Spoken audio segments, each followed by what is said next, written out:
শুভ সকাল আমার প্রিয় বন্ধুরা, তোমরা সবাই কেমন আছো? আশা করছি সবাই খুব ভালো আছো আর আমরাও সবাই ভালো আছি। আজ হচ্ছে শুক্রবার আর এখন বাজে হচ্ছে সকাল 11টা। তোমাদের সবাইকে সাথে নিয়ে আজকে আরেকটি নতুন ব্লগ আমি স্টার্ট করছি। সকালে উঠে তো তোমার প্রতিদিনের মতনই তোমার যা থাকে টিফিন রেডি করা, তোমাদের দাদাভাইকে করে দিয়েছি, নিয়ে চলে গেছে। ভাতটাও কিন্তু হয়ে গেছে, কারণ একটু পরেই তো আবার ছোটো ছেলে স্কুলে বেরিয়ে যাবে। আর দেখো বড় ছেলে বসে পড়ছে। আর এদিকে আমি ভেবেছিলাম বেড টেডগুলি ক্লিন করে নেবো, তা দেখছি 11টার মতন বেজে গেছে, এখন আর হবে না। তা থাক, এখন ছেলের আবার একটু বই টইগুলি তোমার একটু গুছিয়ে দিই, কারণ আন্টি এসে গেছে, ও তো পড়ছে, ও এখন তো গোছাতেও পারবে না। মাঝে সাঝে কিন্তু একা একা একটু আধটু গোছায়, কারণ একটু আধটু তো শেখাতেই লাগে। একদমই যদি আমি সব করে দিই তাহলে ওরা কী করে শিখবে বলো? তাই ওকে মাঝে সাঝে বলি, তুই নিজেও তুই বইতে কী কী রুটিনে আছে সেগুলি তুই গুছিয়ে নিবি। তা করে, কিন্তু যখন তোমার আন্টি চলে আসে তখন তো আর করতে পারে না, কারণ ওইখান থেকে পুরো 12টা 5-10-এর মধ্যেই বেরিয়ে যায়। তা একটু তাড়াহুড়াই হয়। আন্টি তো তোমার বেড়ায় হচ্ছে 11:30 এরকম। তা ওকে আধ ঘন্টার মতন পুরো আধ ঘন্টার মধ্যে মানে ওকে পুরো রেডি করে দিই। তাই তখন আর তো বই গোছানোর সময় হয় না, তাই আমি বইটা গুছিয়ে দিই। আর আজকে টিফিন আর কিছু ওর করলাম না, কারণ 2-3 দিন পর পর তোমার একটু তেলের জিনিস করে দিয়েছিলাম। তাই আজকে ভাবলাম আজকে একটু তোমার কেক পাঠিয়ে দেবো, ওই নিয়েই ও চলে যাবে। তাহলে চলো তোমরা দেখতে থাকো, আর আমি ওর স্কুলের ব্যাগটা গুছিয়ে দিই। তো এদিকে ওর ব্যাগটা নিয়ে আসলাম, এসে দেখো ব্যাগের মধ্যেই সব বই ছিল, তা কী কী লাগবে সেগুলি দেখো রুটিনটা দেখে দেখে গুছিয়ে দিচ্ছে, যেগুলি লাগবে না সেগুলি আবার সাইডে রেখে দিচ্ছি। আর ও উঠতে উঠতে অনেকটাই দেরি হয়ে যাবে, তাই ওর ভরসা না করে আমি কিন্তু দেখো বই আর খাতাগুলি গুছিয়ে দিচ্ছি।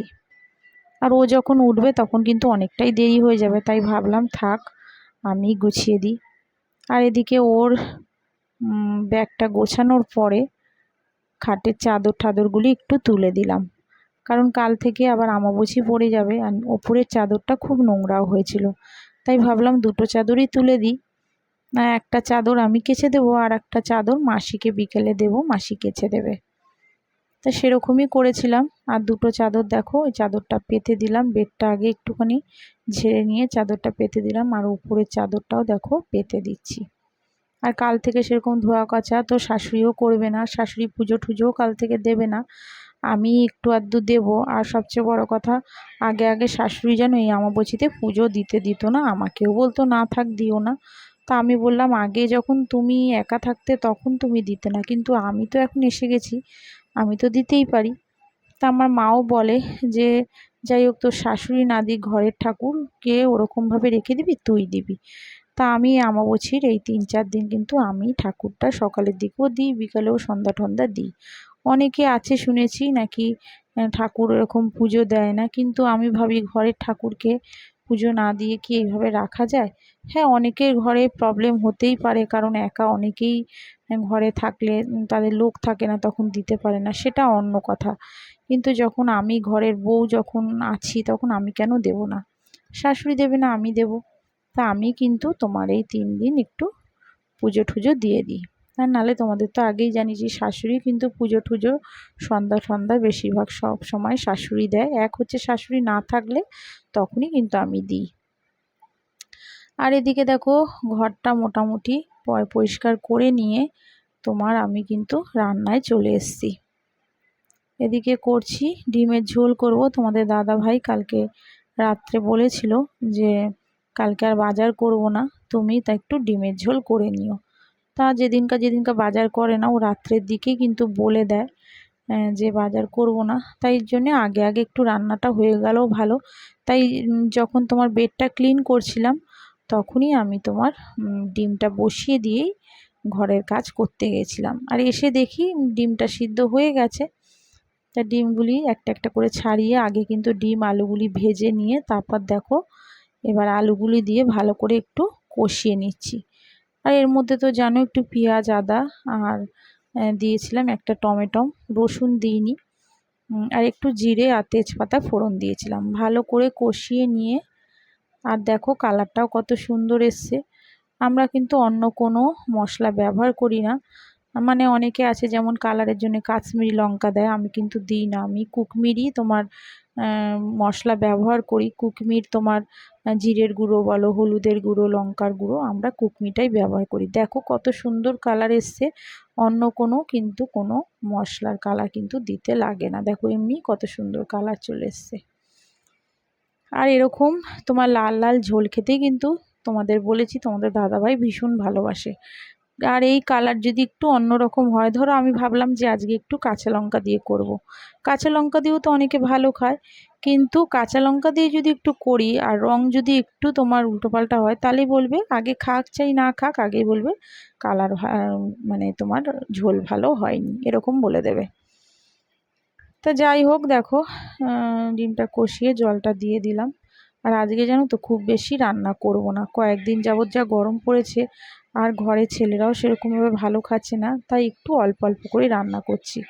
একটু পটল ভাজবো আর ভাজবো হচ্ছে একটু উচ্ছে, এই রান্না করব আজকে। দেখো উচ্ছেগুলি শাশুড়ি একটু কেটে দিয়েছিল, আর আমি এখন এবার ভেজে নেব।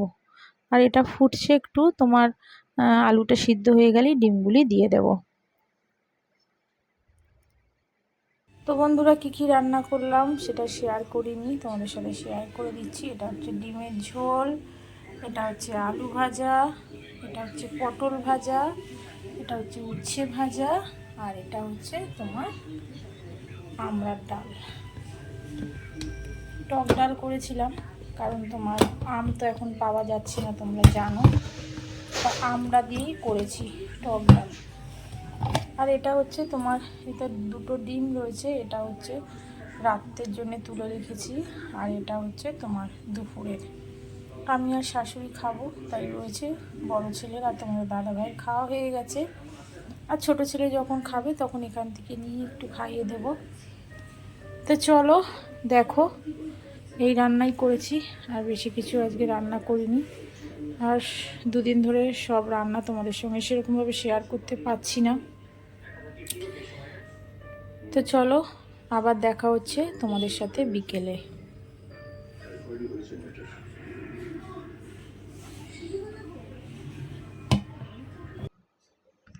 আর বিকেলের দিকটা দেখো, ছেলে আবার একটু চাউমিন খাবে, বললো মা চাউমিন খাবো, তা বললাম নিয়ে আয়। গেছিলো তোমার রাইস আনতে, রাইস না পেয়ে চাউমিন বললো, ফোন করেছিল যে মা চাউমিন নিয়ে আসছে, বললাম তাহলে নিয়ে আয়। তা নিয়ে চলে এসে দুই ভাই চাউমিন খেয়ে দেখো পড়তে বসেছে। আর যা গরম পড়েছে এখন, কিন্তু ছেলে আর গায়ে দেখো গেঞ্জি দেয়নি, গেঞ্জিটাকে খুলে রেখে দিয়েছে। আর দেখো ক্যামেরার দিকে তাকিয়ে দেখো ইয়ার্কি মারছে, চোখগুলি দেখো পিটপিট করছে, আর আমি ওদিকে বসে বসে দেখছি। তারপর ওকে পড়াতে পড়াতেই একটু পায়ে দেখো আবার নেল পলিশ পরছি, অনেক দিন ধরেই পরবো করছি। আর সত্যি বলতে নিজের জন্যে আর সময় বের করতে পারি না। যখনই ভাবি একটু নেল পলিশ পরবো, একটু মুখটা যাই হোক একটু ক্লিন করব, এরকম করি, তখনই তোমার একটা না একটা কাজ পড়েই যায়। এবার একটু আধটু যদি নিজেদের জন্য সময় না বার করতে পারি, তাহলে আর কি হবে, তাই না?